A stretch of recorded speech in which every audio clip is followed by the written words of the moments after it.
For the assisted squat, please find something very sturdy. A post, piece of equipment, something that will not move. That's what you'll be holding on to.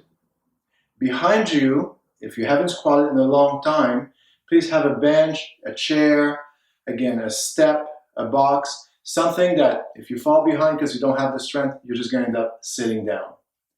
So you'll set yourself facing the post, feet are shoulder width apart, standing tall, hands on the post or very close to it. And from here, you're going to hinge at the hips, bend at the knees. Touch the chair or bench behind you and come back up.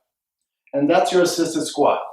If you need help, grab with your hands, pull yourself up a little bit. Notice I'm trying to stay as upright as I can.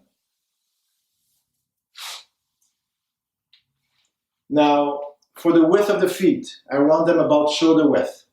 And when you're squatting, please push your knees out a little bit. So it will look something like this. Now, if the knees go in, focus on pushing them out. You do not want the knees to buckle in.